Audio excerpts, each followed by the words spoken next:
Last Looks crew.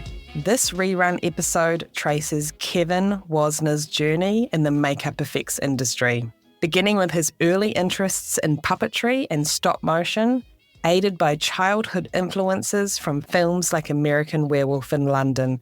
Kevin transitioned into a successful career sculpting and creating lifelike zombies for The Walking Dead.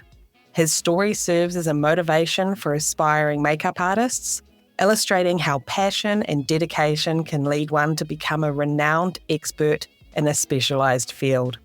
In this episode, you will hear Kevin refer to his wife, Karen, and Karen was my guest on the podcast for episode 80. So if you haven't checked that one out, do yourself a favour and pop it on after this one. So firstly, I wanted to tell you about a nifty as hell addition we made to our workstation in the trailer on this current project I'm on. It is called the Boss Caddy. What is it?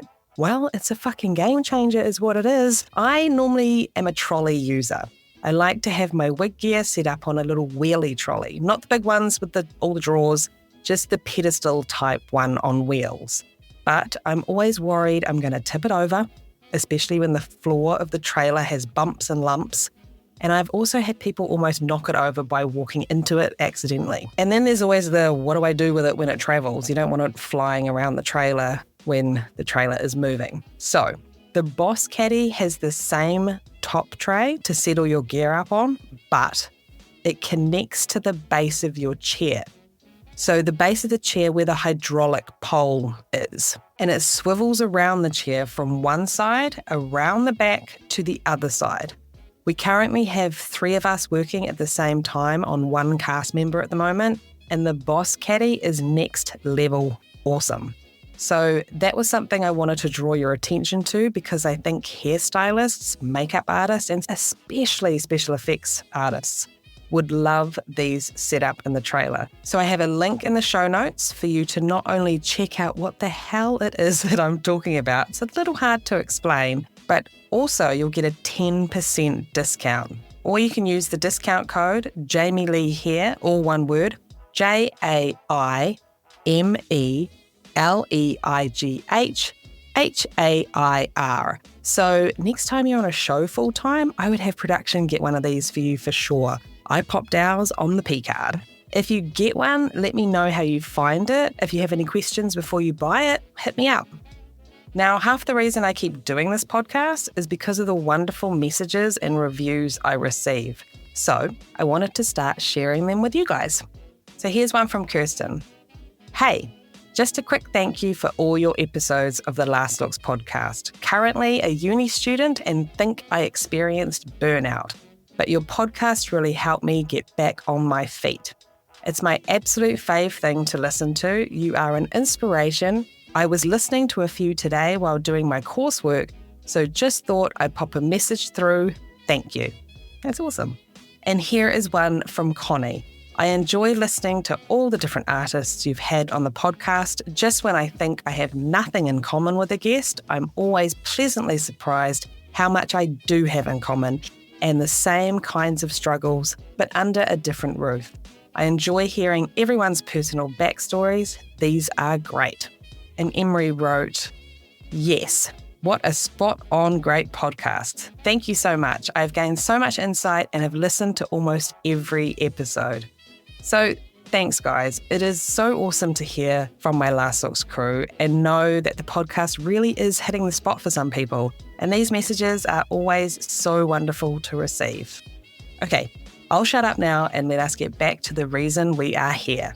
My name is Jamie Lee, a hairstylist working in film, and this is the Last Looks podcast, a show where I catch up with hair and makeup artists working in the film industry around the world. And today, I'm chatting with makeup artist Kevin Wasner. On with the show. And now, our feature presentation.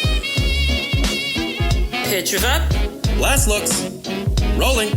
And action.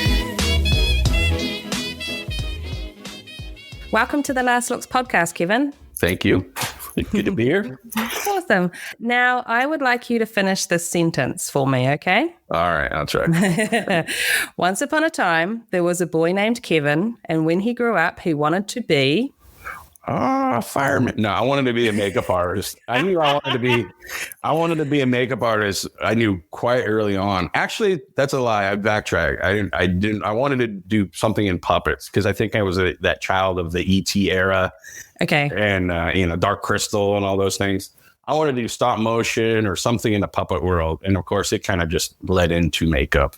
But I always wanted to do it. I was practicing this stuff when I was like 15. That's when I really started going down. I used to take the bus to Seattle, and there was like one shop because nothing in Seattle for this stuff, but there's one shop that was right in Pike Place Market, and there was like this little upstairs, and they sold like crappy bottles of foam latex and stuff, and I just went there like every weekend. That's where I got my start, really, just playing around. It was more of a hobby.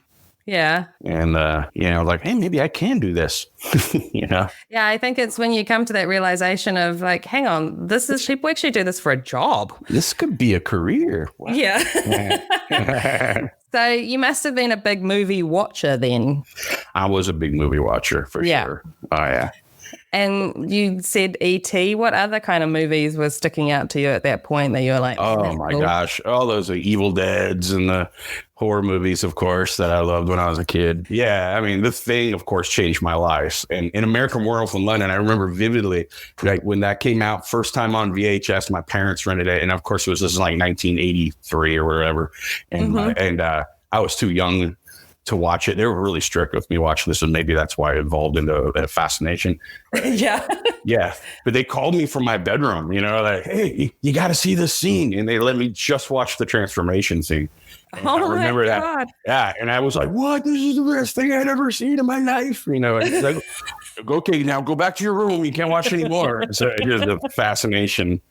Boys, that that might have been the catalyst, honestly. That might have been the moment. That movie, it was the movie that really kind of nudged me in that world for sure. That's very cool. Yeah. And when you were going to Seattle and going to that shop and buying stuff, was that more to make stop motion stuff and puppets, or was it actual makeup? Oh my gosh, that was literally like, those are the days where like, stippling on latex on your elbow and then rolling it up and throwing some blood on it and scaring your mom, Okay. That kind of stuff. But I was doing a little sculpting. I was trying to make like stop motion puppets. And I was getting all those magazines like Cinefantastique and Fangora and Corzo and all those things. And they have the little how-to, sections. And I was like, oh, I got to make a mechanical hand and stuff like that. Oh, my goodness. And, so cool. and luckily, when I was in high school, and I was still kind of like dabbling and stuff with this, I met Christian Tinsley. We went to the same high school. And some guy was like, hey, there's this other guy that does this crap, Like, oh, okay. So, but so we ended up getting a little shop together, and we practiced on each other. So we kind of like inspired each other, like, hey, let's keep going and doing this stuff. And strangely enough, we eventually moved out here together, and that's how we started. It was interesting. That's awesome to have that buddy in crime to kind of totally bounce off each other and get excited. And what do you mean you had a little workshop? Like, were you in one of your guys' garages or something? Kinda. There was this place. Actually, Christian worked at this place, and I think he got the job just because of the name of the company, which is hilarious. Is Foam Rubber City, and it sounds like awesome, but it was literally an upholstery shop, But he talked the owners into they had like a little extra space out behind this shop, and he convinced them to rent out space to us so we could practice. And it was Christian, and then there's another fellow we met from Seattle named Damon Bard, who also he's got a very successful career, and he's an amazing sculptor. And we all three of us just rented out the space, and whatever our part-time jobs in high school and stuff, we'd all end up there in the evenings, and I had a lot of good memories, just the three of us just tooling around and Foam Rubber City, making and practicing on each other. It was awesome. Working it out, trying to work stuff out, right? Absolutely. Because back in the day, we didn't have YouTube and podcasts and things to listen to understand what it was. So it was like you really had to search for this stuff. You had to. It was like gold when finding a little nugget of how to, it was amazing. That's cool. Would you then when you had those favorite films and stuff with those specific creatures, like would you kind of pause on them and try and figure out how stuff was done, or? Oh yeah. And I think back then it was always about the edit, and which I kind of like. Now it's just like, oh, we'll just CG together and kind of puzzle piece. So, but then it was always, you could tell they kind of storyboarded the, outcome, and then they figured it out piece by piece on how they can cut into but I always tried to figure out how they did it. And that's kind of the magic of it. Yeah. Oh, that's cool. So then you guys you decide to move down to LA. How old were you then? Oh gosh, I was 21, I think, 22. Okay, it's a good age. Something like that. Yeah, I think it was. Well, it was strangely enough. We started in like Sacramento or in the Bay Area. Also, in there was like a haunted house company that Christian was like, "Hey man, there's a real gig," So I'm like, "Oh my gosh!" We went out and worked in a haunted house company for a year together. Oh, that's cool. Yeah, which was kind of fun. It was really fun. And so this guy was dumb enough to give us money and work year round to build a haunted houses, which is awesome. So, and I think eventually we just you're like, hey, we got to make the next move to Southern California and make that move. Yeah. And then what happens when you get to LA? My first job in LA was working for Mark Rappaport, which is a creature effects company. Mm-hmm. And it was for the Tool music video. And, what? Yeah. Shut up. That was my first gig. And of course, I was like, and I got a call back from Mark. And of course, I did I sent out my portfolio to everyone, it was nothing of a portfolio. So I was just happy enough to be working anywhere. And he called, have you ever heard of a band called Tool? I'm like, oh, yeah. Would you like to work in a music video? Oh, yeah. So my first job was it was just making molds on, for some of the stop motion puppets and actually building some of the sets and the props. And it was a lot of fun. It was a good way to step in, it was jumping into music videos. It was cool. Yeah, totally. Yeah. And just with like someone who has that crazy vision of just their imagery is so full on. Oh, it is. And I would always add Adam Jones, who coincidentally was a makeup effects guy at one point. Mm-hmm. I would always ask him, like, what's this video about? And he'd just stare at me like, what? Don't ask that. Because I don't think what do you mean? What is it about? It's not about anything. Yeah, it's not about anything. It's just a visual. Shut up, kid. Yeah. So what was that? What was that music video? What was the song? It's Anima. Oh, wow. Yeah. So, which is great. And I just recently went to their concert and they played that video on the background. I was like, yeah, it's pretty cool. I saw that. That's awesome. And then what happens from there? From there, I worked at Mark's for about a year and a half, I think. Okay. Doing a bunch of like little low budget full moon movies, Puppet Master, whatever, 20. And, and I think I jumped around a lot of shops. I think I worked at Tom Berman's for a moment, and I landed at Neotech, which is this prop company, and I was there for a little while. And they were kind of good because they were looking for an outside perspective on makeup effects. And for some reason, I think we were working on Armageddon, and then it trailed into a supernova. So they were looking for people who knew how to do like rubber work, and they were doing all the gaskets between all the helmets and the shirts and stuff. Yeah. So I was there kind of to be their guy for that. And that trailed into Fight Club, which was like, that was the film for working there. I loved working on that one. That was fun. Yeah. What were you doing? So that was art department stuff? It was a prop. So making props. Yeah, making props. Yeah, like I helped make the little bar of soap that says Fight Club on it. Oh my goodness. Yeah, which was kind of cool. And then they had the bags of fat that they toss over the fan. Oh, that still just creeps me out. Yeah, it was pretty gross. Pretty gross. But it was fun. Yeah. That's awesome.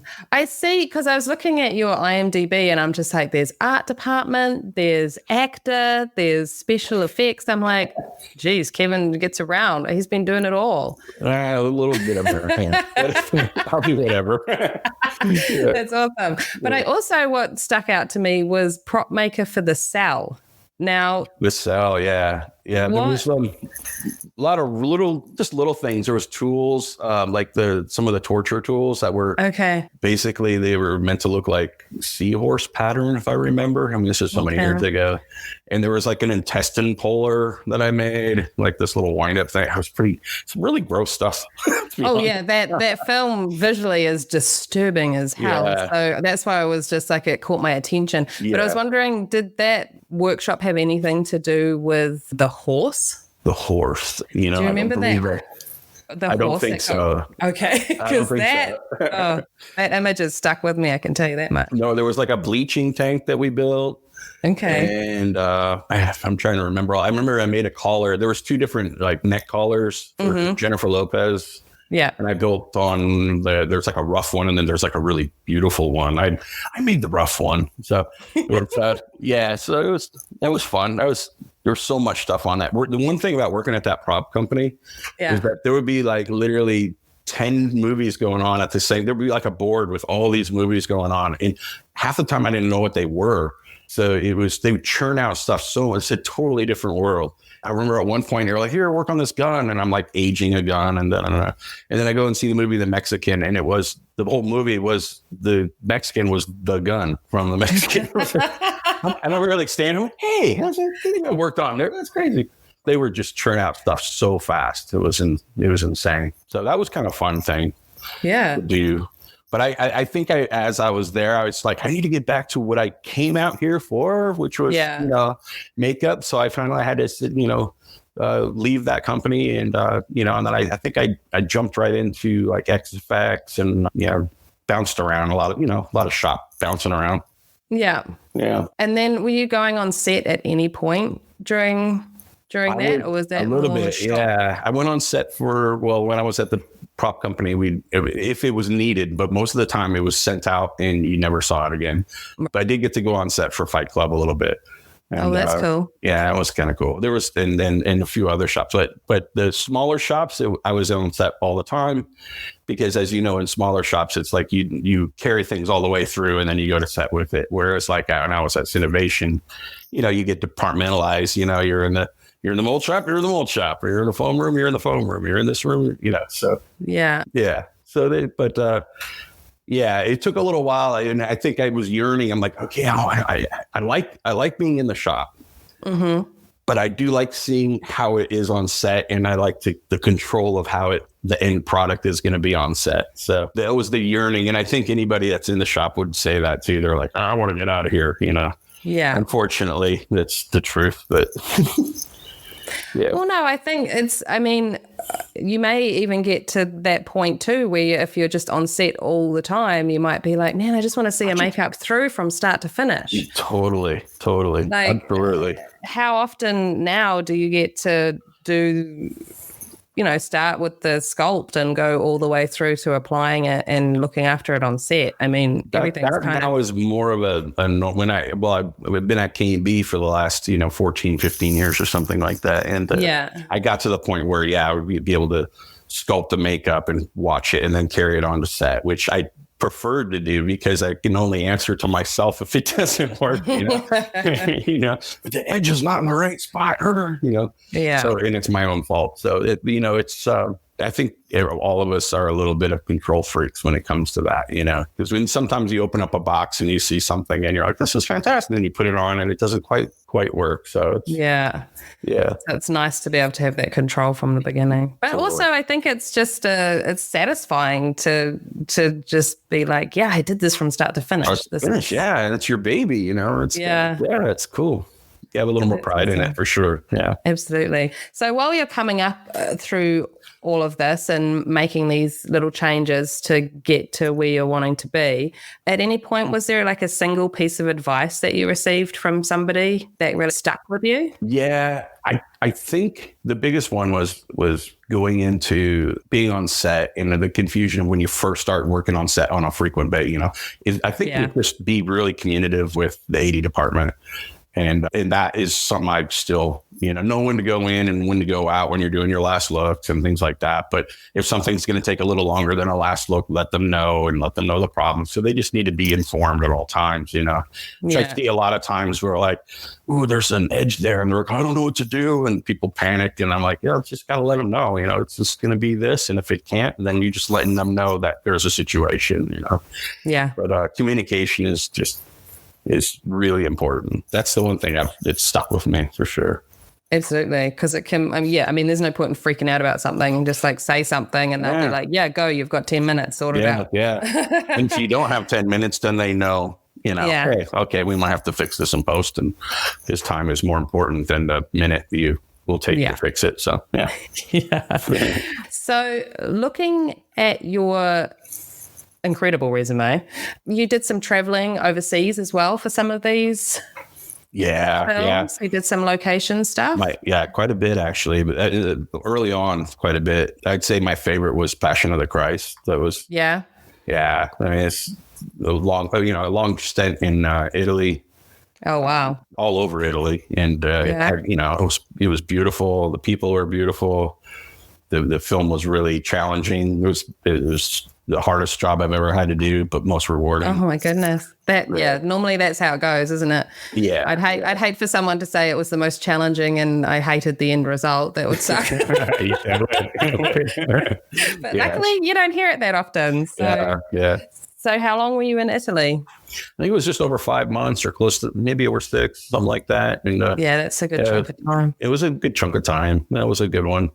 And I think off and on, I was over in Prague I did like 3 films in a row in Prague. So I love Prague. A little over a year. That was fantastic.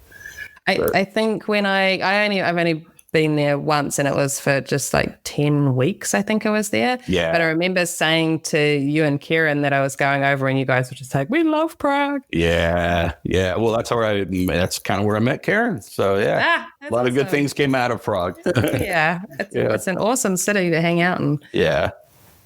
Oh, hang on a minute. Because I remember talking to you at one point about Hostel, where you went on set for that. That was over in Eastern Europe somewhere, right? That was in Prague. That was Prague. Yeah, I did Hostel 1 and 2 there. Oh my goodness. Yeah. Yeah. And it was interesting. That first Hostel movie was really fun, but it was pretty difficult because I was by myself for the show. And so a lot of it, I mean, in your Prague, so there's not like any makeup stores or, anything like that. Or a lot of this stuff I just had to come up with on the fly. So it was what it was. A lot of in that movie, I was like, this is some little horror movie. No one's ever going to see it.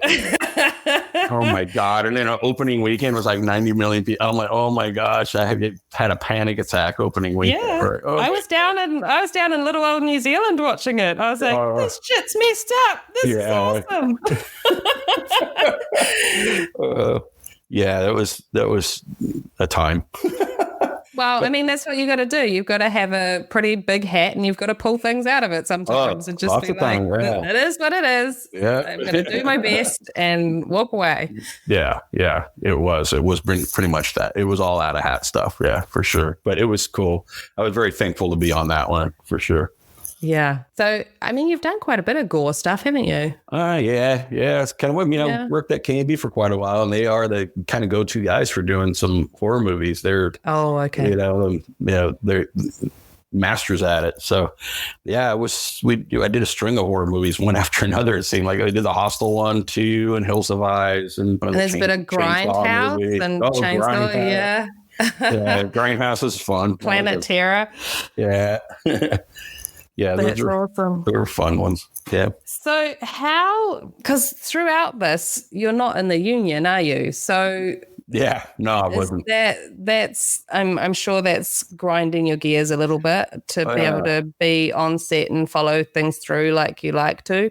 So yeah. Well, it was at the time. I mean, this was all most of it was shooting in Europe or overseas, and so it was kind of fun and stuff, but it was painful because none of those hours had I could acquire to gain my my union status.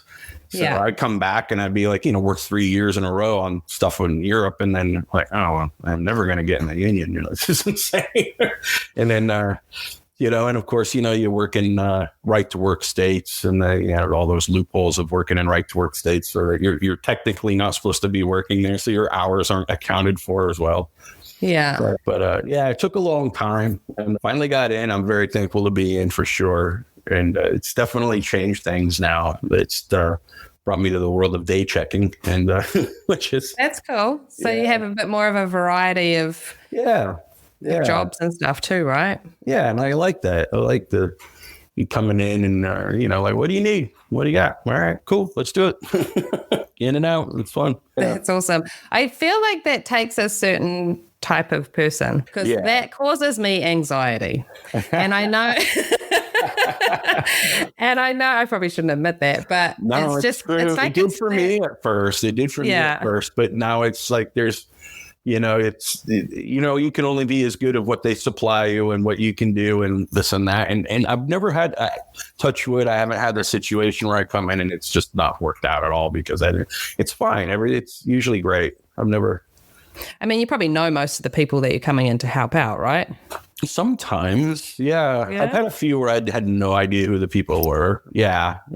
And that's always interesting, because as you know, when you go in, you got to kind of learn personalities a little bit. And so, I don't know. I just go in and just be kind and do your job and make sure you're clean. And Yeah.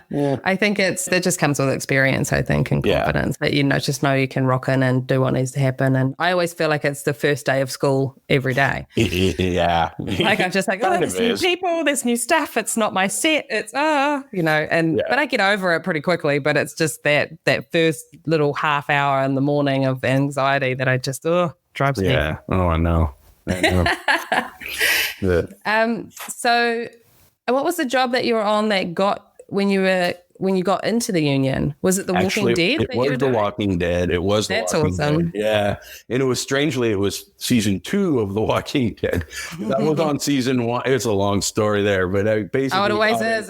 Everyone's getting in the union story, but I got in on season 2. And so, but I was on season 1. So it was The Walking Dead that I got on there. So and I've been on that. I was on that show for 9 years. So that chunk of my career. Strangely, it was that 9 years is a long time. It's amazing, because I mean, it was an international phenomenon. So working on that, when you first went in, did you have any idea that it was going to turn into what it did? No, not at all. I had good vibes about it, to be honest. But it's kind of a careful what you wish for thing, because I was always like, I want to do a zombie makeup. I've never done a zombie makeup. And then 9 years later, we're like, I want to do anything else than a zombie makeup. I was going to say, are you like zombied out?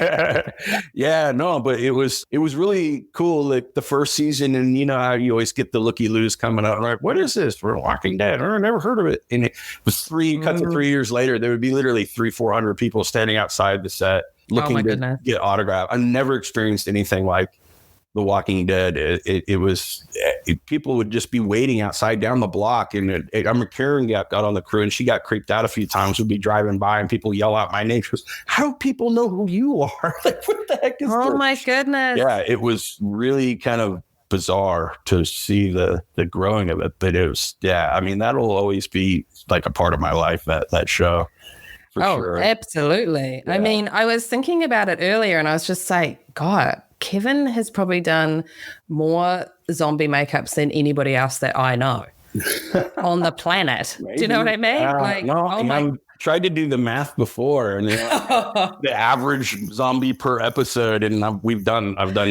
over 100 episodes, something like 100, and I don't know, I think 120 episodes or something like that. Yeah. And go figure, probably 10, 15 zombies per episode, Yeah. Oh my God. That is crazy. Yeah. So within that, how do you keep, because you guys had a zombie look. Obviously, it was established and worked out in that first season kind of thing. But then you have these featured zombies that are coming through. How do you just keep that fresh, and that's a stupid word to use when I'm saying zombies. No, yeah. Greg was really specific the first season. He was always come up and go, hey, okay, it's the first season. They should look kind of like emaciated and this and that and color. But each season, I don't know if it was kind of an unspoken thing, but we always went a little further, and then they got to the point where, of course, none of them had lips and stuff. So by the last season, I wasn't on season 10, but I know that, it's just like they don't have skin anymore. They're like gone. They've explored every option of how to make a zombie at this point. But it was a big creative. It was a big creative team pool. Basically, everyone shot in ideas and everyone kind of bit off each other. And it was very kind of fun. Actually, a lot of people are like, are you tired of the zombie makeup? So I go, no. Actually, it's kind of fun because each time was like Mr. Potato Head, We had a wall of appliances. I think we had over 200 and something appliances that you kind of go over, and it was all organized, and you just kind of pull out. Oh, there's a nose, there's a chin, there's a face, there's a forehead. And then we kind of just look at the performer and kind of we knew which pieces worked best for each performer. So you're building a zombie. Yeah, it was totally Mr. Potato Head.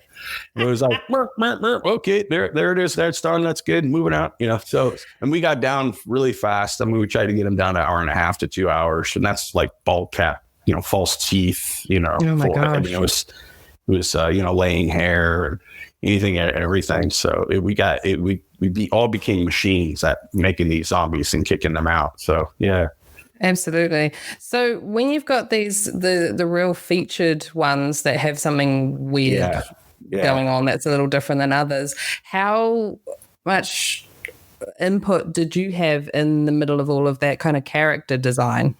Oh, it's quite a bit actually. Yeah, but Greg would. There'd be the script that we'd start with, and then Greg would always come and say, "This is the idea that we have," and then we put in our input for sure. And it's, it was always something. It was always written in the script, and a lot of times we'd always laugh because it would be written in the script, and then we'd put it. It would be very specific in the script, and then on the day they'd be like, "All right, there's stab it in the head," and it'll fall on the ground, and we're like, "Okay, moving on." Oh, okay, I guess there it is. But they were happy with it then. I guess they liked it. Yeah. So yeah, the process was always like the guys in the shop would sculpt the pieces. If we were on set, I would be involved in the first few episodes because they usually kind of an outline of scripts, and then we kind of know where we're going to go with that season. So we create a bunch of new pieces, and if there was any specific zombies, we build those at the shop. And the guys at the sculptors at the K&D would come up with these sculpts, and we'd ship them out. And, that's very cool. Yeah. So throughout that time, did you guys throw in any kind of like tributes to iconic zombies? All the time. Times gone by? Yeah. All the time. And it was, to be honest, I think we did it for us in the beginning. Yeah. And then fans started finding them. Oh. And then it became almost like, okay, now what one we got to do? And it almost got to the point where okay, now it's too much. So, but yeah, we did every iconic zombie from any Romero, anything, and then there were some that weren't even zombies, like just from like Night of the Comet, like really obscure ones that we just throw in. And it was just for us, really a lot of the times. But that's so cool. Like you're keeping yourself within this, like 9 seasons, 10 seasons of doing this. You're kind of keeping it fun, keeping the challenges coming in, trying different stuff. So yeah, that's awesome. We had so much fun on that. And then I love all those guys. They were like big family, and Greg had so much fun with coming up with that stuff, I have to say. And sometimes he wouldn't even let us know. We'd open up boxes and we're like, oh, here's a, American Werewolf in London Jack puppet. Awesome. This is really cool. And so we flipped that in there. We did all sorts of stuff. I think we put the Creepshow crate in there at one point, and some Raiders of the Lost Ark references, and Greg was always coming up with great ones, like a license plate that was from Jaws, the one they pulled out of the belly of the shark. Yeah, and some ones that people didn't pick up on. So there's all sorts of little things, but I think like I said, I felt like it was more for us because we were just having fun, and then Yeah. And then it just got picked up on. Yeah, but it's awesome that it was in an environment where you felt like you could do that. Yeah. Yeah. That's very cool. Very friendly, very fun, very light. It was fun. Yeah, that's nice. So going from fun to talking about the humidity that is in Atlanta and the heat. Oh my gosh. How was that challenge with all those makeups? That was the worst part, to be honest. Yeah. And the environments that we were in a lot of the times. And I'm a kid that grew up in Seattle in the woods and stuff, but their woods are totally different thing, So it's that humidity. And a lot of the times we get done, we do waves of makeups, and then we'd send people out to watch the makeups. And I'd be on my third makeup, and I go out and see my first makeup completely falling off. It's kind of like, geez, we just got used to it. I mean, we used strong glue, Yeah. Yeah, we used strong glue, and we kind of learned it. After a while, we kind of knew all our act performers and what glue to use with each performer. But it was just we knew what it was, and we had to constantly, watch that sweat, because zombies don't sweat, right? So Yeah, just be on top of they're it. just dripping sweat. Oh no. Yeah, and a bit of trial and error, as you say, working out with your performers what works better for them and what doesn't. Right. Yeah. Yeah, absolutely. Everyone's skin type's a little different. You find that person where the glue is sticks a little too hard on, and there's some that, we just figured out their skin types for sure. So I'm assuming long days with cleanup as well. Yeah. I think at the beginning of the first couple seasons, we actually had more times with the zombies, but I think we got smarter, and Greg worked out this great way of, like, okay, in these scenes with big zombie numbers, they would always have something to shoot before that. So we'd have a little extra room. Otherwise we'd be there, ridiculous hours every day. So they kind of worked around the makeups a little bit, which was nice. Yeah. Yeah. Yay for scheduling to help out makeup. Yeah. Yes. Yeah, absolutely. I mean, it's going to help them out in the long run, I'm sure. But yeah, it did help them out in the long run. Sure. Financially too, I'm sure. Yeah.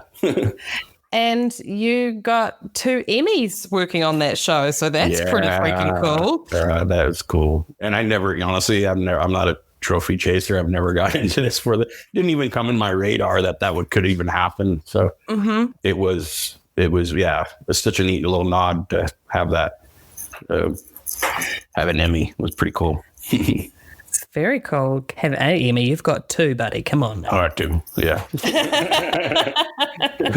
She needed a friend. Yeah, right. We're friends. That's very cool. So after all these years of working with zombies, I have to ask, do you have a plan of attack for the zombie apocalypse? No, none at all. Was that not a conversation that came up often? Or It was. My plan was just find an island. I don't understand these people. We're running around in the cities and I just go, all right, let's find an island and, check out. That's what I did. You know what? I used to think the same thing when I was living in Wellington back in New Zealand, and there was a reasonably large island off the coast. And I was like, if that's got fresh water, that's it. That's it. There it is. Totally. But then I remember seeing, I can't remember which film it was, one of the zombie films, and they walked into the water and came out like the other side of the river. Oh, you know what? You're right. And then the movie Zombie, which is, I don't know if anybody's ever seen it. It is a classic Lucio Fulci film. They have a zombie that walks underwater and it gets in a fight with a shark. And that's hardcore. Yeah, and it's a live shark, and it bites his arm off and everything else. It's the best thing ever. It's so great. And then, you know what? You're right. Maybe you can't escape zombies. So it's just it. Yeah. I mean, you'll be all right for a while, but yeah. You still got to keep one eye open, I think. That's right. So now that you've done a bunch of workshop work and on-set stuff, what are the differences there? Like, what are the pros and cons? What do you like and I don't know if you dislike anything about them, but what I don't dislike either of them. I mean, definitely there's pros and cons for it, but yeah, I mean, the pros to working in the shop, like, is, you know, you get to see things kind of through a little bit. And I do love sculpting and kind of figuring out what it's going to be. And it's kind of a lot of fun. I love designing. I do love designing and being part of that. And I love R&D as well. I love figuring something out that hasn't been done before, or a blood gag that hasn't been done before, or one that has been done before, and try and make it better. But I really enjoy that aspect of it for sure. And being at home for any period of time, which is nice too, which, you know, the older I get, the more I'm like, I kind of like being home. It's good. Yeah, I think so. And especially, I mean, you've done your time, I would say, like working in Atlanta for 9 years. Yeah, and it was 7 months out of the year. It was, and it's a long time. Yeah. How did you handle that?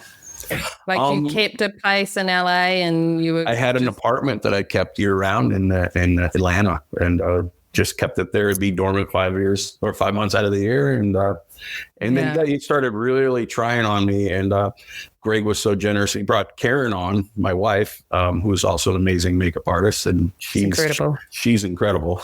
And she just took right to the root of it. She got the hang of it pretty fast. And so it was great. So we got to live together. And so I had a little piece of home with me, and my dog was there. So it was... being on the road was not so bad. That's for sure. Yeah, I think it makes it a bit easier. And I mean, the good thing about going back each season and going back into the same apartment must have been nice, instead of like figuring it all out again with the And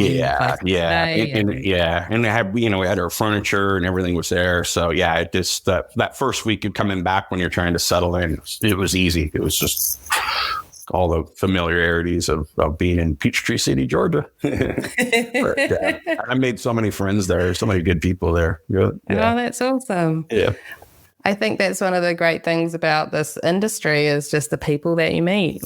Like, it's amazing. And think of them as family, because you spend so much freaking time with everybody. Oh my God, for sure. For sure. Yep. So speaking of your incredibly talented wife being a makeup artist, what is that dynamic like? Like, that must be pretty awesome, being able to, I don't know, just have that dialogue and chat about. It is. It's cool to be able to have that in common, so we can, we tell stories back and forth. We can learn off each other quite a bit, and I've learned off her quite a bit. She's great. She's good with a little bit of everything. So it's fantastic. But so we can, when you go home and you vent, there's somebody that can understand what you're talking about. It's great. And also we never made a rule. When we first started getting together, we were like, hey, let's not be that couple that you have to hire one to work with the other and that. So we both want to have very independent careers, but from time to time we do work together, and it's always great. I mean, you guys could take over the world if you wanted to, Kevin. No, right now. There's so much talent living under one roof. It's crazy. We talked about it. Let's open up our own shop. And I'm like, nah, I don't know if we don't like responsibility like that either. Well, what about, do you see yourself being in a position at some point of being the head of department on films or jobs or anything like that? Is that an ambition that you would like to, would you like to try that out? I would like to try it out. I've done it in small scales, but I've never, it's not ever been a motive of mine, actually. I think a lot of times when head of departments, you get that position and they kind of lose sometimes the involvement in the creative process, and it's all, of course, the scheduling and all that kind of stuff takes over. Which there's a lot of paperwork and hiring and letting, all that stuff that I've never really been fond of, to be honest. So I like going in there and doing the makeup. I've always been a kind of a blue collar makeup artist, That's very cool. Well, I mean, it's just, you're about the art. You want to be creative. You want to get your hands into it. Yeah. And tell me this, do you ever do any normal makeup, like beauty makeups or anything like that? I have, but it's not something I'm comfortable with. This is something that it's funny. I really need to brush up on it. I could do it, but I'm not comfortable with it. So I need to really like just do it all the time to get to that comfortable zone where I can go in and feel confident about doing it. So yeah, I don't want to be one of those. Yeah. Don't want to be one of those makeup effects guys that never does it, but truthfully, it's not what I was passionate about when I got into it either. So I have to find the passion, to it's tricky because they're very different ends of the spectrum, aren't they? They really are. Yeah. And I feel I'm constantly working doing makeup effects. So it hasn't arisen as much as I thought it would be arisen. But I think it's, it's something I need to do for sure. More tools, the better you are for sure, Yeah. But I mean, at the same time, if steady work is coming in for what you specialize in, then that's awesome. Yeah. Yeah. No, it is. It is. Yeah. Is there a type of makeup that you've obviously done a lot of zombies. Oh, yeah. You've done a bit of gore now. Have you done much in the way of like likeness makeups and aging and things like that? I've done a little bit of aging. I've always wanted to do a likeness makeup. That's kind of my bucket list makeups to do. I really want to get into doing more character. Yeah. That's something that I got to strive for. I got to do it. I think I might have to do it a little bit more on my own just to perfect it a little bit more. But it's something I want to get to do more. It's easy to get pigeonholed into doing. You're the zombie guy, which I get all the time. I go on set, you can do something else on a zombie, or you're going to do something else in gore. And I go, I could do other things, So I need to just, broaden my horizon for sure with that stuff. But it's something I know I can do, but I have to earn the confidence of others to let me do. That's cool. So I think what you're saying about just doing it as a side little passion project is pretty cool, because then you'll have that control of doing the sculpt and seeing it through to the end. Yeah. So you can work out those little how you like it and how you don't like it and all that type of stuff. Exactly. What works, what doesn't. Yeah. Yeah. Those are two different ends of the spectrum. Well, as an outsider, I don't know, because I obviously have not done aging makeup and I have not done a creature or gore or anything like that. But I imagine doing like a delicate aging makeup or likeness makeup compared to creating a creature. Oh, yeah. It's quite different, right? Very much so. Because creatures are sometimes you got to think kind of layers of colors and it's very much more broad strokes. And, the finessing of doing realistic makeup could be lost on a lot of guys who do creature stuff, because they'll do their spat are too big, or they kind of look kind of like a makeup, in the end, so it's easier. I think it's just something that comes with time, you gotta, to draw it back a little bit, a lot of it. To be able to have like a bit more of a delicate touch. Exactly. That's very cool. I love it when I'm watching something and I don't realize that they have appliances on, because they're so subtle and beautifully done that you just say, what? Oh, they've got a nose on? I had no idea. Like, that's just this little. I love it. Yeah. Oh, it's amazing. And it's happened to me many times. They're like, oh, I didn't even know you had a nose tip on. That's fantastic. That's good. To fools. Yeah. I did some makeup sculpt I didn't apply it. Dave Dupuy applied it, but I sculpted these pieces for Gary Oldman for the Book of Eli movie. Oh, cool. And it was just bad acne skin. There's just transfers. And there was like 9 pieces to it. And it took a couple, tries to get it right. And, but it was like the biggest compliment ever. I was walking out of the movie theater and I overheard someone walking out. I'm like, I didn't realize Gary Oldman had such bad skin. And I was like, yeah, that's right. Yeah, it's good. That's but awesome. Dave knocked it out of the park on that. It was fantastic. I feel like I could have actually been that person. I probably would have been like, what? I didn't know his skin was that bad. I don't remember seeing it like that. Yeah.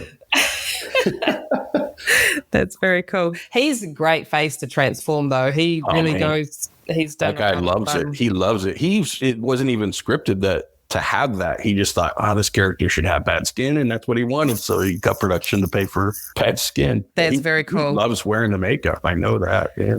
Yeah, I think it's just so much more of a collaborative situation when an actor wants to really lean into something like that and has those ideas, like, and wants to do it and is willing to sit there and have it done and wear it and look after it throughout the day and all that type of stuff. Yeah. Like that's it's awesome. It is awesome. Other than the guy sitting in the chair rolling his eyes like, how much longer? No. Yeah. They're It's passionate about it. It's nice. It's nice. It is. I think they have more respect for your craft as well, I think, when they do. Yeah. give you that time, and it's awesome. Yeah. Now I wanted to ask you, what is one tool or product you would not like to work without? Now I know there's a lot. Because you have like a million favorite things, but I want you to just choose one. Oh gosh, it's funny enough. Lately, it's been opsite tape. Opsite tape. I use it on everything. It can be used in so many different ways. So I love it. Yeah. That's opsite awesome. tape. Yeah. If I had a second, it would be this. Is a Mac palette that I'm really kind of liking lately. You're just smashing it. Yeah. Yeah, this palette, it's like a paint stick palette that I love. It's primary colors and cool. Yeah, and I've been falling in love with that. But offsite tape, I don't think I could go on a set without that now. Go silly. What happens if they stop making it? What's makeup artist duct tape is what it is. Here, I'll just fix it with a little bit of this. Well, this edge is going out. It's from offsite. There it is. All right, done. Move on. So that's very cool. So what are some of the stuff that you've worked on lately over the last year? This last year, like I said, I've been doing a lot of day checking. But yeah, I played with Brian Sipe over on Mandalorian a little bit. And, very cool. Yeah. Were you a Star Wars fan? Oh my gosh, yeah, totally. Okay, so that's pretty cool. I was geeking out the whole time. Of course, I can't talk about any of it, but it's it was cool. I did a bit of Orville. Oh, cool. So I'm working on a show for K&B this last year called Jupiter's Legacy, which was a lot of fun too. So that was a Netflix show, and it's up and coming. So yeah. Awesome. I love how much Netflix puts out. It's kind of crazy. Yeah. Oh, and Space Jam 2. Yeah. How many years later? When was this? Right? Space Jam 2. So that was heaps of fun too. That's fun. Yeah. Awesome. Yay. Oh, yeah. So you did some stuff on Legion as well. You went in and helped out on that. I did a little bit on Legion. Yeah. There was, what's the actress's name? Aubrey Plaza. It's the end of her demise, spoiler, sorry, but she cuts her throat and she's bleeding. So I did a neck gag for her where she bleeds out and dies. And then she turns into, this show is so surreal. She turns into this like tree thing. So we could glue a bunch of vines on her and she blends into a tree. It was pretty wild. I have to watch the show because it's very surreal set to be on. Everything seemed disconnected and bizarre. And there's these characters that look like blue meanies and that run around. So we did those a couple of days and yeah. So that's quite a variety right there. I mean, you're going from like a throat cut gag to nature tree and then blue meanies running around. I haven't seen the show, but my husband watches it and I walk in every now and again and we'll just like look at the screen and be like, what is this? What are you watching? Pretty surreal. I caught bits of it, and I'm like, I kind of like this. This is really cool. Yeah, the K&B show, and Howard, I know that he loves that show. Those guys are fantastic, and I think we were all sad to see the series end. And this is one of those shows that you're like, can this just go on forever? It's a good show. Now, if you could choose one person to hear on the podcast, who would that be? Oh my gosh, the best storyteller in makeup effects is Craig Reardon, and he's amazing. Yeah. Okay. If you do it, be prepared for a 5-hour podcast, though. I don't know if I have the stamina for that. We might do some parts. He is fantastic, and he's a good storyteller. And I have to say that I'm a massive fan of his work, and he's not shy about telling stories. He's really good. I mean, the guy worked on TV for Christ's sake, so I was geeking out on that, and Goonies and other movies. Yeah. So, well, this is the thing. I mean, you come up. You are a fan of these things, you come up and then you get to meet the people that helped create that stuff that you were geeking out over when you were young. Yeah, That's totally. amazing. Yeah, it's funny is we work with big actors all the time, but I geek out on that's where I get kind of nervous around. I was like, Craig Reardon, oh my, this guy's done this and this, and so yeah, definitely it worked with some of my heroes for sure. That is so cool. And just, I wanted to ask, so when you're a teenager and you're doing all this stuff and you're having hopes and dreams and knowing what you want to do, and now you're sitting here today, how different has it been than you thought it was going to be? Like, has working in the film industry been everything you'd hoped it would be? Or is it been quite different? Can you remember what you were thinking when you were a teenager?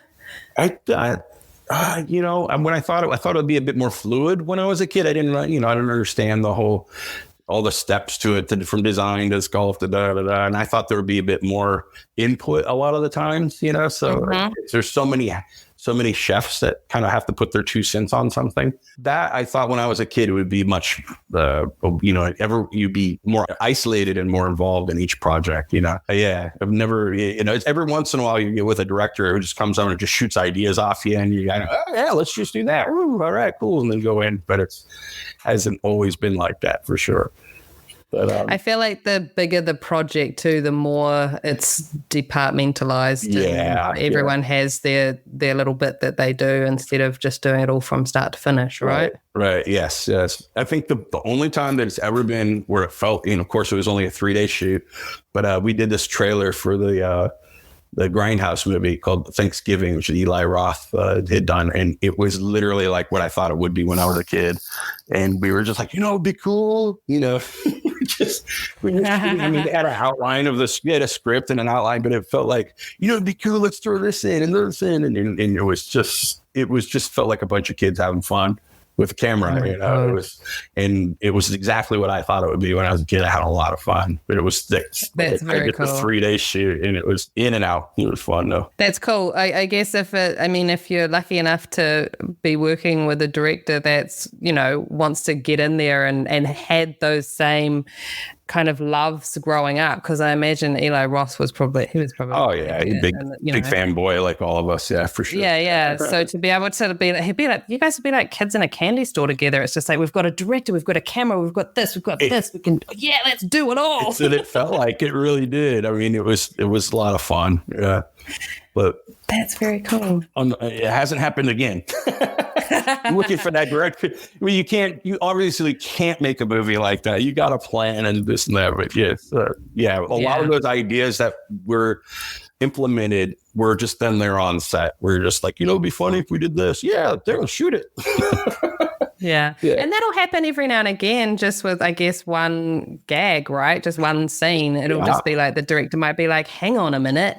Okay, we've shot it how I wanted to shoot it, but let's try something else. Yeah, absolutely. It happens quite often, actually, when you're on set and it's just like, well, we wanted this, but this might work better. Okay, let's do that. That's fun. That's cool. Yeah. I think you need to be able to just go with the flow, don't you? Absolutely.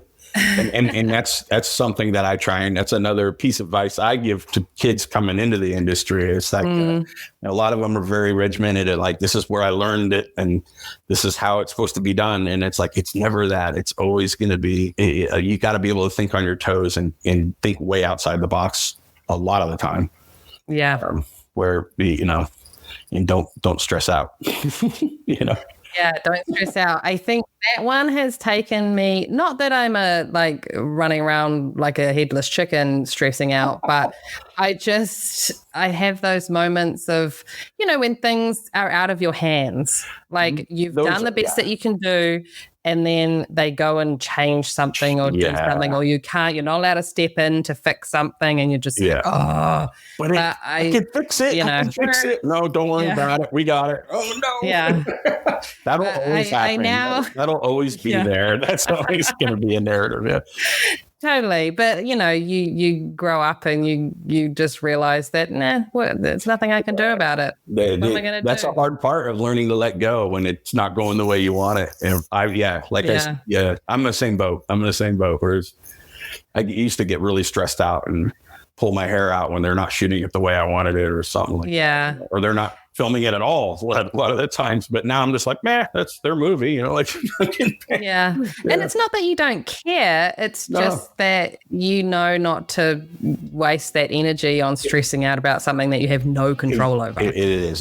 It's exactly that. Yeah. Kevin, this has been so awesome catching up with you. Thank you so much. Oh, well, thanks for having me. Yeah. It's been awesome. No, thank you. Okay, Last Looks crew, thanks for listening. And remember, if you love it, share it. A quick scroll down and you'll find our show notes. Or maybe you'd like to give your support and leave a 5-star review. Go on, I know you want to. Search the Last Looks podcast on Instagram, Facebook, or TikTok, whichever one tickles your fancy. And a massive shout out to the husband, Brett Stanley. Without his patience and tech support, this whole podcast situation simply does not happen. And cheers to Liliana Rose for her fabulous voice acting talents.